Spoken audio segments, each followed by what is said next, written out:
Donc, je vais vous présenter aujourd'hui un travail que nous avons réalisé concernant la caractérisation de l'inflammation induite par l'administration de tamoxifène chez la souris. Je vais placer mes remerciements ici pour être sûr de ne pas les oublier. Je tiens très sincèrement à remercier toutes les personnes qui ont participé à ce travail, que ce soit dans les étapes de conception, de réalisation de la procédure, puis d'analyse des échantillons. Ce travail était en grande partie réalisé au sein de l'équipe de recherche BNMS de l'ENVA. Est-ce que vous voyez ma souris ou est-ce qu'il vaut mieux que je passe sur un pointeur Oui, c'est C'est OK, bon. ça.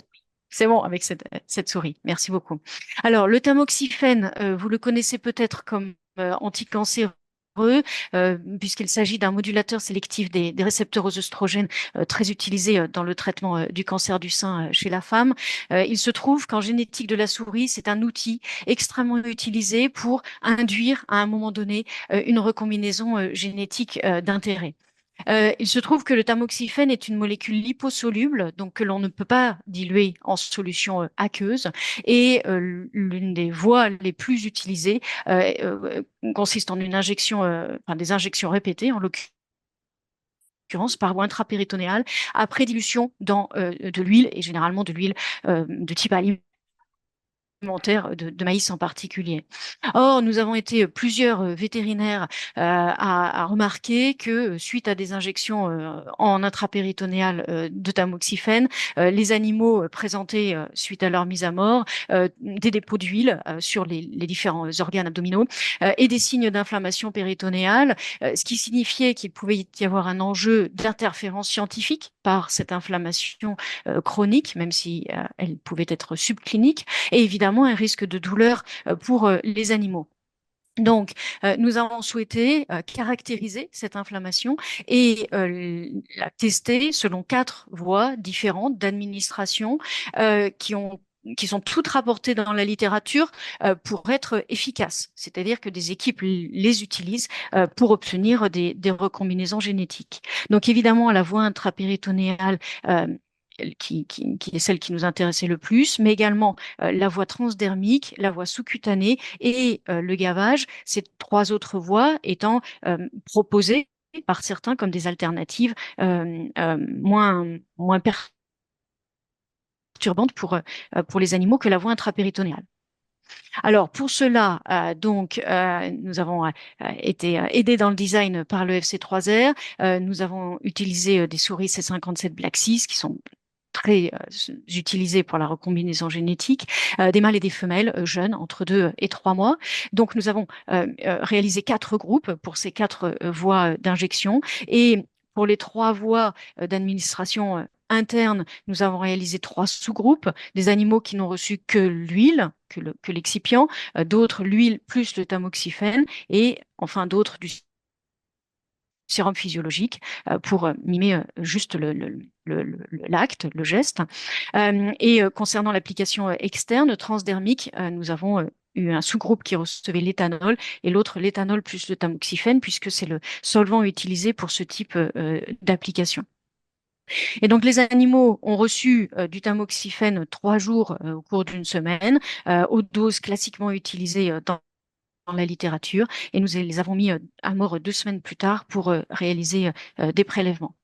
Alors, principaux résultats observés, eh bien, concernant l'administration transcutanée et par gavage, que ce soit à l'échelle macroscopique ou microscopique, c'est-à-dire l'analyse anatomopathologique, il n'y avait aucune lésion observable dans les différents sous-groupes d'animaux soumis à ces voies.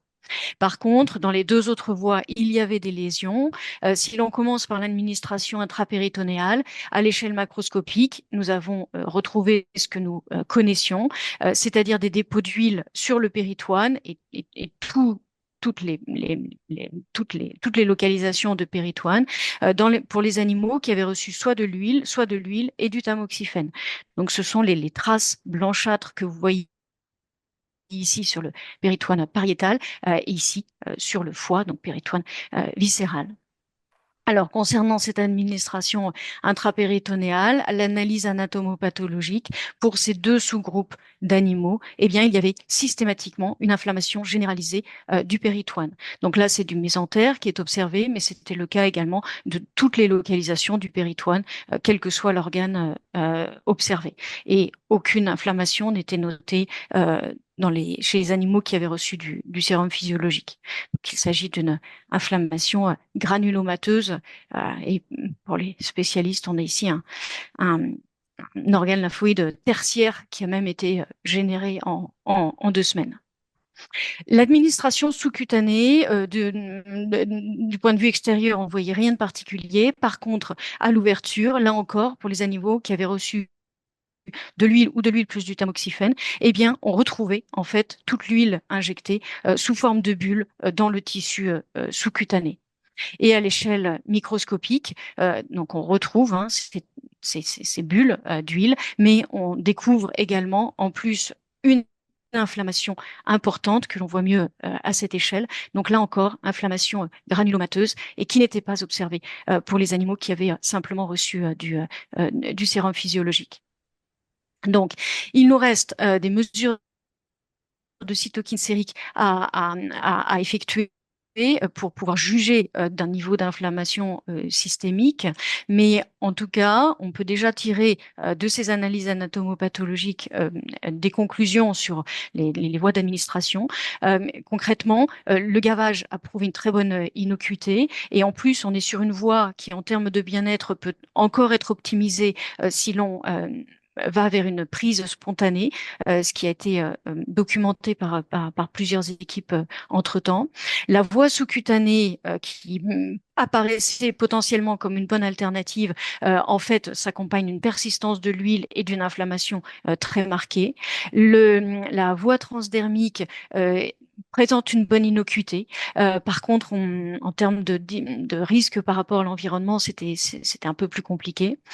Et enfin, la voie intrapéritonéale clairement donne lieu à une inflammation péritonéale généralisée, donc qui ne peut pas être considérée comme satisfaisante à la fois du point de vue scientifique et du bien-être des animaux. Donc à ce stade, la voie orale semble une très bonne option pour l'administration de tamoxifène. Je vous remercie pour votre attention et je suis évidemment à votre écoute pour toute question.